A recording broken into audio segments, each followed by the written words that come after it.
Hello, hi, my name is Daniel Martinez. I'm a digital art teacher. I teach 9th, 10th, and 12th grade.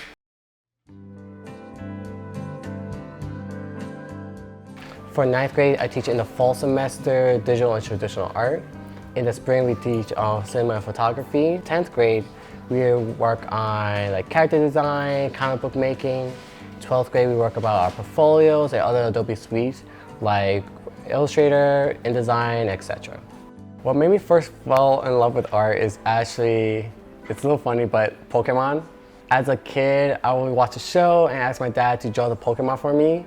And then he'll draw it quickly, and then I was so amused and I wanted to practice. So I just drew a whole bunch of them. I laminated everything with tape and like a little bin as a kid. And ever since then, I just enjoy drawing. Like, the environment is so comfortable and you can do whatever you want during class time.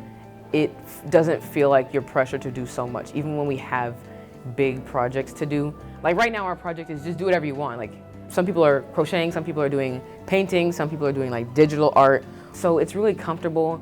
In art, my style and aesthetic visually is very line-based. I love lines, I also love straight lines, where it very much, I don't like to feather, I don't like curve, I like to also go straight to the point. Instead of just drawing a face, instead of curving it out and make it very fluffy, it's very angular, very geometric. And in art, in that style, I go under the philosophy of getting good.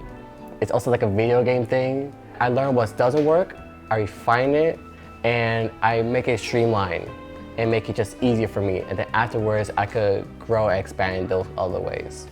His own art is really, really good. And he's always so personal with it that he shows that you can actually do what you want and be super passionate about it. And I really want to draw like him one day. What got me into education, and specifically art education, is that I went to a STEM high school. It was Columbia Secondary School for Math, Science, Engineering, and there was no art programs at all. It was very engineering, very STEM, very math and science focused, and I was the only kid that actually wanted to pursue art as a career. So I actually made a program, and as a senior, I led it just because I wanted some kind of art within the curriculum of the school setting itself.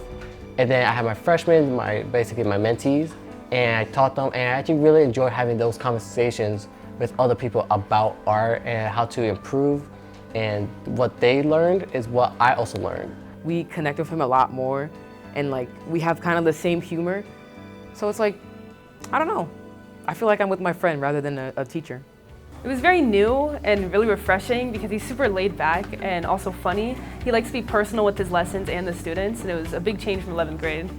Something Mason does is that he's able to crack jokes with us.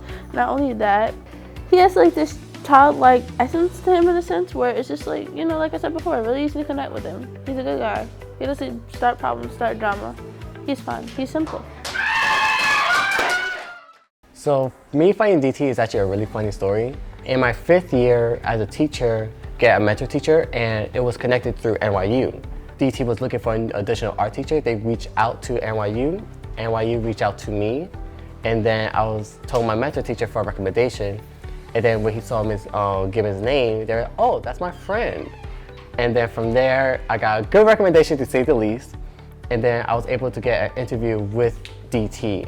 I remember speaking to the art team for a good amount of time, and I felt very comfortable, and they're very welcoming in that regard. And then I stayed 2 sleepless nights over the weekend to wait for a response, and then I got it.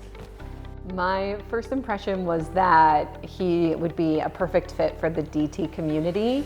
He reminded me of some of our students, especially the seniors, and the way that they draw and the way that they create and the way that they kind of geek out about anime and digital art, and so that was exciting.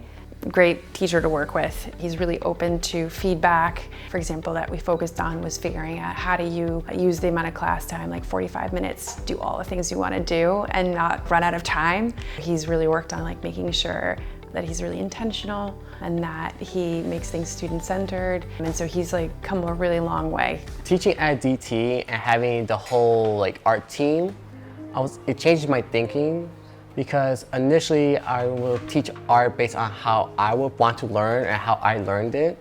But then by working with other teams and other perspectives and basically vet teachers, right? They've been teaching for like 7 to 10 plus years. I now know different strategies on how to teach to people that from different perspectives, like what really works for a certain demographic versus others. I realized I've had to chunk things a little bit more down, show every single step of how to draw a face, how to shoot, right? How to draw an environment, and really making sure that they understand the why. Because when a student gets disinterested or they shut down, it's because they don't know the purpose or the reason or the impacts behind what's happening.